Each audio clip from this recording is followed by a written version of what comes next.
Dear students, Assalamu alaikum. Class 8, exercise 1.3, question number 3, last part 4. सबसे पहले property name, पहले intersection, फिर union. इसका मतलब distributive property of intersection over union. और ये हिस्सा आपके सामने है. ए इंटरसेक्शन बी, ये यूनियन दरमियान में आ जाएगा, और ए इंटरसेक्शन सी ये आपके पास. पहले की तरह सबसे पहले left hand side A intersection bracket B union C, ये ए, ये इंटरसेक्शन, ये स्मॉल ब्रैकेट, ये आपका बी, ये यूनियन, और ये आपका सी और ब्रैकेट क्लोज. अब जाहिर है ये इवन नंबर्स हैं, ये अलहदा रहेंगे क्योंकि अभी इसका नंबर नहीं आया. पहले हमें स्मॉल ब्रैकेट को सॉल्व करना है. स्मॉल ब्रैकेट का रिजल्ट क्या बनेगा? 1 यहाँ से ले लीजिए, 3 दोनों में, लेकिन एक बार लिखा जाएगा. 5 यहाँ से आ जाएगा, 6 आपके पास वहाँ पर मौजूद है, फिर 7 यहाँ आ गया. उसके बाद जो है 7 के बाद देखिए 9 जो है दोनों में से आएगा, और 9 के बाद 11 यहाँ से आ जाएगा, 12 एंड 15.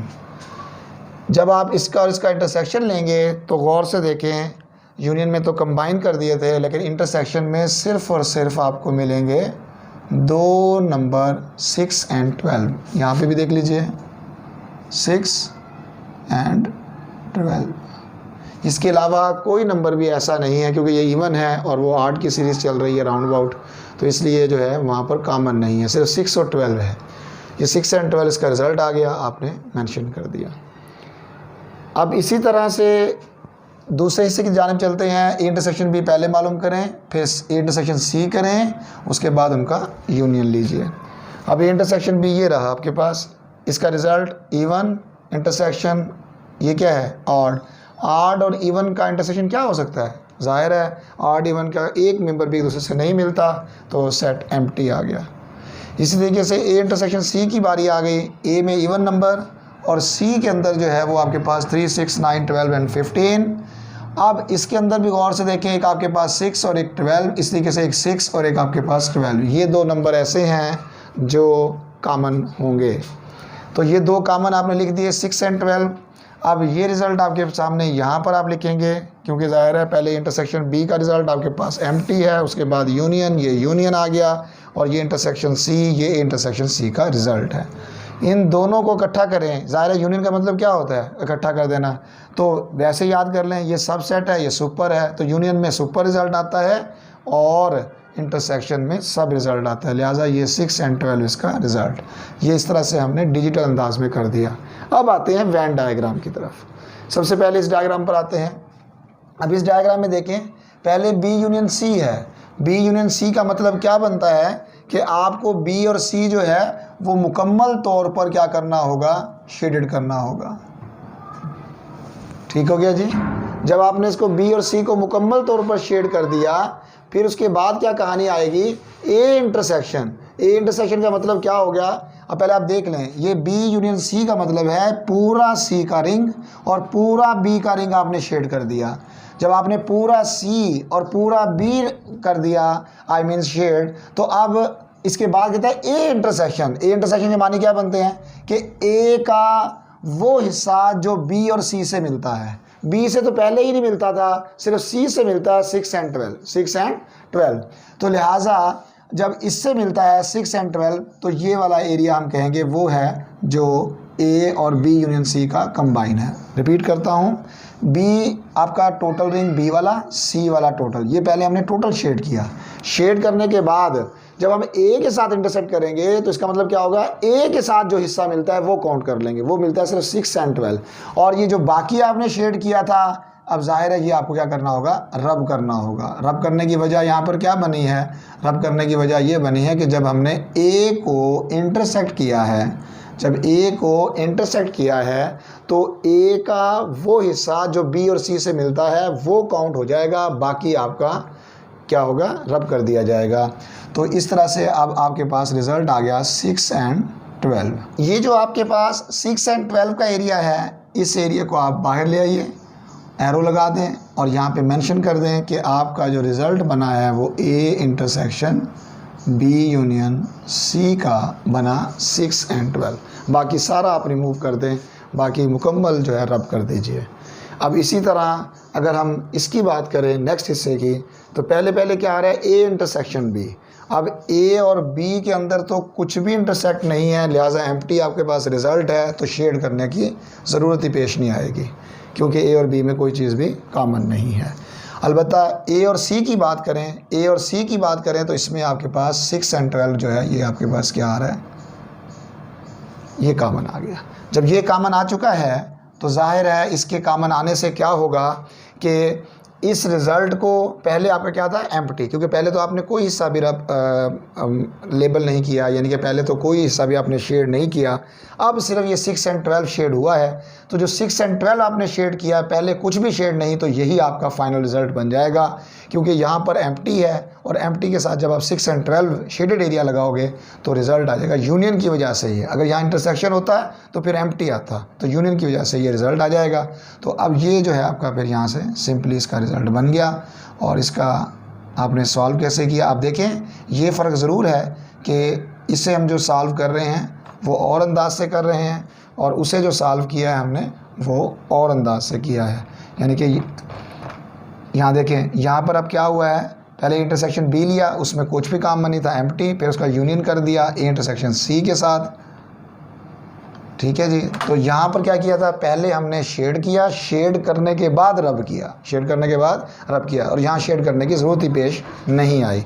और लास्ट में हम फिर क्या लिखते हैं, अपना रेफरेंस यूज़ करते हैं, फ्रॉम इक्वेशंस 1 and 2 क्या होगा जी, A intersection B union C is equal to A intersection B union इसके दरमियान में आ जाएगा, और ए इंटरसेक्शन सी। इस तरह से हमने से पार्ट 4 का ए हिस्सा हमारा साबित हुआ, proved. Dear students, question number 3 part 4 वही पार्ट, लेकिन उसका बी हिस्सा। अब ये सेट बदल गया।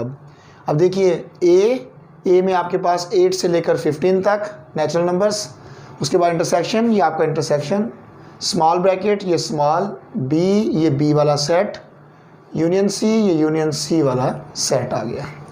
अब जाहिर है जब आप यहाँ यूनियन लेंगे तो यूनियन में मैंने आपको 12 बताया कि ये छोटा सेट है, ये बड़ा है, यानी ये सब है, ये सुपर है। तो यूनियन में सुपर और इंटरसेक्शन में सब सेट रिज़ल्ट आता है, लिहाजा इस सब और सुपर का रिज़ल्ट आ जाएगा सुपर सेट, बड़ा सेट आ जाएगा।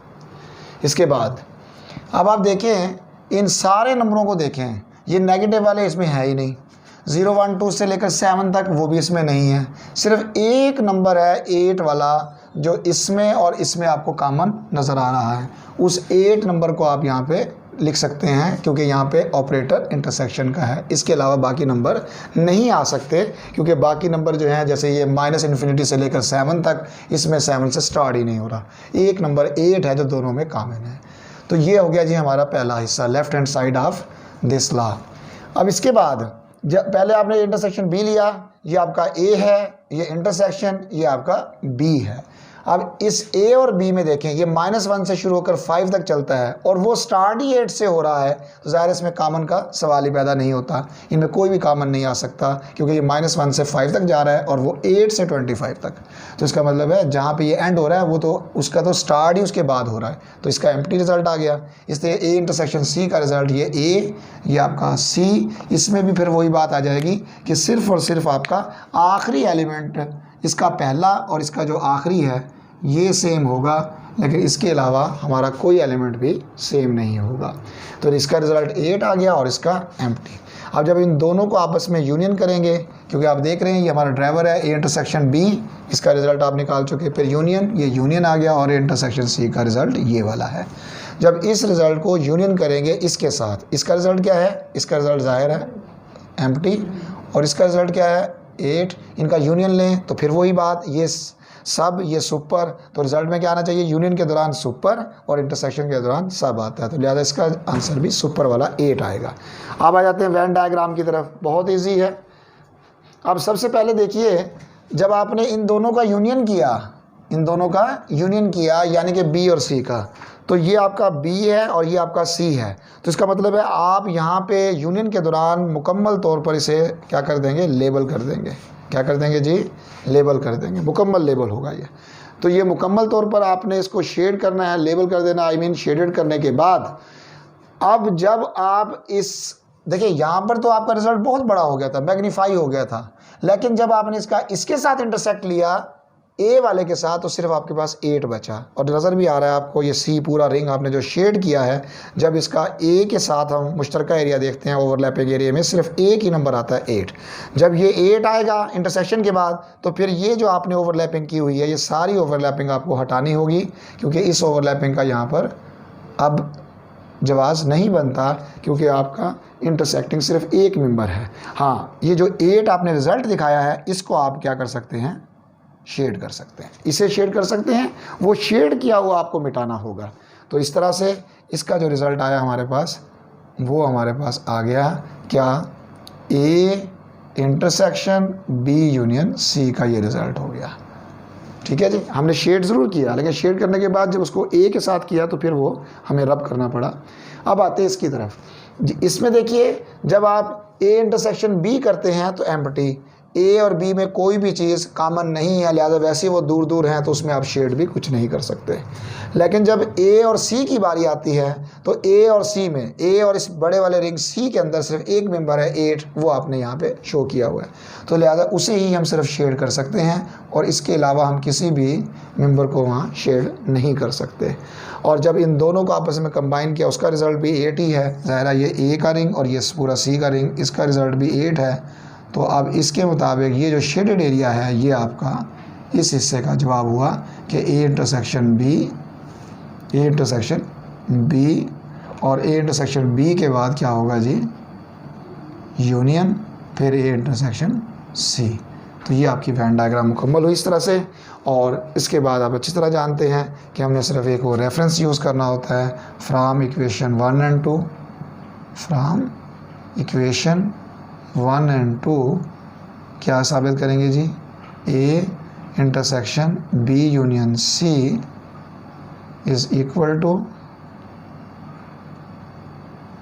ए इंटरसेक्शन बी और यूनियन ए इंटरसेक्शन सी। इस तरह से ये हमारा क्वेश्चन नंबर 3 का पार्ट 4 और उसका भी बी हिस्सा मुकम्मल हुआ। और इसके साथ ही हमारी एक्सरसाइज 1.3 कंप्लीट होती है। अगर इसमें कोई कन्फ्यूजन हो तो कमेंट्स बॉक्स में जाके ज़रूर सवाल कीजिए। Thank you very much.